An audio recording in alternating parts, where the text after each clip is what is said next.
Good evening and welcome to State of Business on Art Television. I'm Tamiru Nimsa.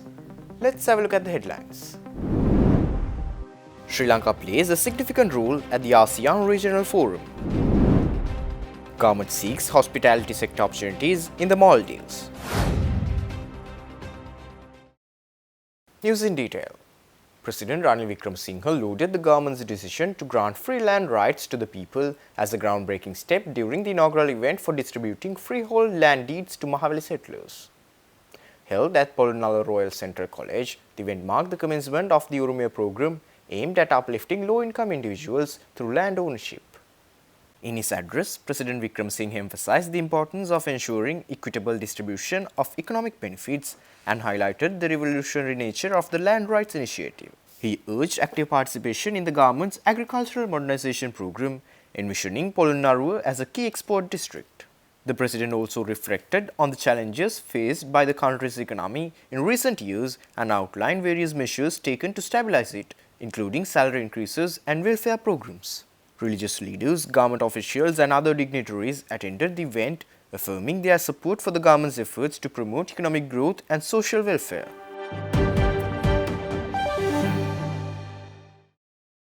Sri Lanka, Thailand and the USA have jointly chaired the 15th intersessional meeting of the ASEAN Regional Forum on Non-Proliferation and Disarmament held in Hawaii from April 29 to May 1st. The Ministry of Foreign Affairs made this announcement, releasing a press statement yesterday. Following Sri Lanka's hosting of the 14th ARF Intersessional Meeting on Non-Proliferation and Disarmament last year in Colombo, this recent meeting continued discussions on key issues in the realm of non-proliferation. Delegates from various countries, including Australia, Bangladesh, Brunei, Cambodia, Canada, China and others, participated in the forum, engaging in robust discussions over 2 days. Additional Secretary of Multilateral Affairs Mohammed Jawhar emphasized Sri Lanka's commitment to global disarmament efforts and highlighted the significance of the Comprehensive Nuclear Test Ban Treaty. Director General of the United Nations Division of the Sri Lankan Foreign Ministry, Daini Mendis, co-chaired the meeting.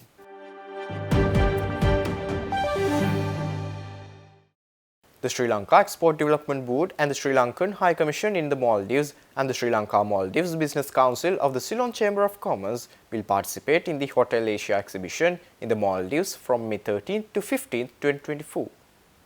The Maldives Premier Food and Hospitality event is set to attract a wide array of stakeholders from various sectors, including resorts, hotels, restaurants and more.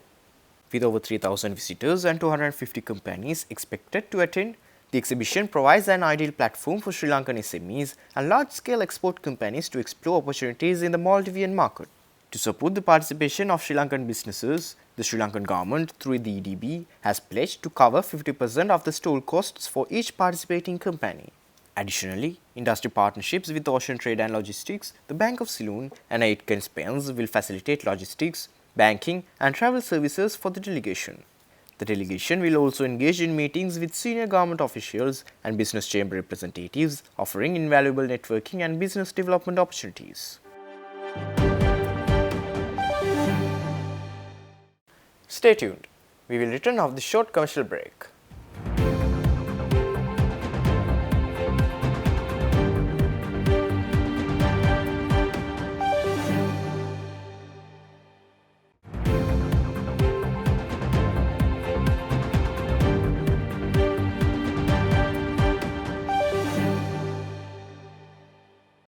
Welcome back after the break. The Parliamentary Caucus for Persons with Disabilities has initiated a series of workshops to address the challenges faced by individuals with disabilities, starting from the Mathura district. Chaired by Deputy Speaker of Parliament Ajith Rajapaksha and Caucus Chairman MP Dallas Alaperuma, a workshop recently convened at the Mathura District Secretariat recently. Alongside MPs Buddhika Pathirana and Veerasumana Veerasinghe, the workshop saw the participation of Mathura District Secretary Ganesh Amarasinghe and consultant of the National Democratic Institute Shyama Salgado. Representatives from disability organizations, Joint Front, disability community organizations in Mathura district, as well as teachers and principals working with children with disabilities also attended the event. During the workshop, discussions centered on gathering suggestions to establish a coordination mechanism aimed at enhancing the inclusion of persons with disabilities in both governance and society. Caucus Chairman Dalasala Happeruma highlighted the importance of obtaining views and suggestions at the district level, announcing plans to hold similar workshops in Kilinochchi and Nuwara districts.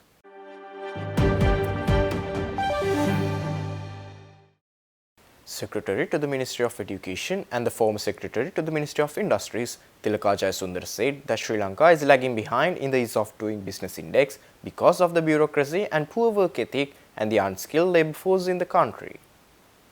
The Secretary to the Ministry of Education said this, speaking at a panel discussion held in Colombo last week. President is always talking about the future-ready manpower. So to address that issue, Ministry of Education has so many programs to develop the future-ready manpower, and we are in the process of developing the AI clubs with the school, smart classrooms, smart education, STEM education, STEAM education, and the technology development for the skills development, and likewise that there are so many programs. Actually, as you mentioned that government, we are not given the publicity for those things. Without having silent, there are so many programs around. I really want to appreciate the CMITA initiatives organized in panel. Thank you very much. This is the good opportunity for us to share the views and ideas and get the ideas from the audience, because the public-private partnership is very important. That's why that the without, he mentioned that actually that there are so many barriers in the public sector. Yes, there are so many barriers. That's why that when we consider the ease of doing business index, the Sri Lanka is in 99th position.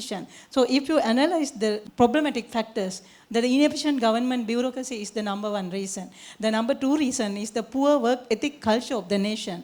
And also the unskilled manpower is another reason. Likewise, if you analyze the reasons, that we want to address those reasons. Problematic areas. Now the Ministry of Education as well as the Ministry of Industries, we have identified the problematic areas and addressed those areas to overcome the challenges.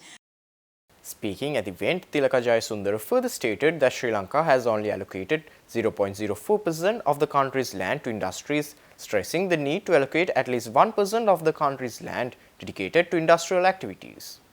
She also highlighted the challenges faced by small and medium-sized enterprises when getting approval for industrial projects. In Sri Lanka, we allocate out of our total land that we allocate only 0.04% for the industries. Definitely, if we want to develop the industrial side, at least we allocate 1% land for the industries. SMEs are really facing difficulties in getting the lands. To get the lands, that we have to follow the lengthy procedures. Now the President has appointed the IFCC Investor Facilitation Committee. I'm also a member of that committee. So we work for enhancing those areas to support the SME sector and the business startup. Actually, the main issue to get the licensing, they have to go to the nearly around, they want to follow the 84 organizations to get the license for the industries. And also to get the land to the industries, they have to follow 208 weeks for getting the approval for the land in Sri Lanka. And also to get the financial facilities from the financing agencies. I don't want to mention that how much document you have to submit the financial institutions from to get the loan facilities. Those kind of barriers are there to start the business and the SME sector.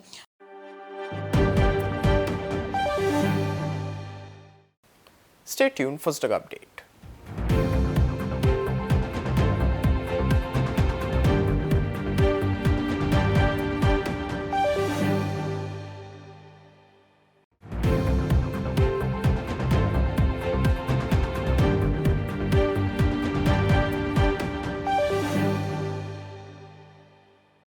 Trading at Lum Stock Exchange ended on negative notes today. The all share price index dropped 22.25 points to close at 12,353.57, and the S&P SL20 dropped 0.39 points to close at 3,640.38.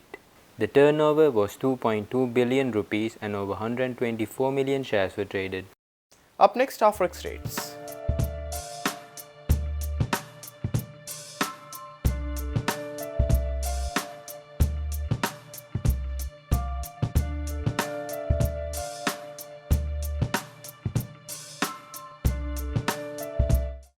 That's all the news for today. For this and more, subscribe to our channel on YouTube and follow us on Facebook.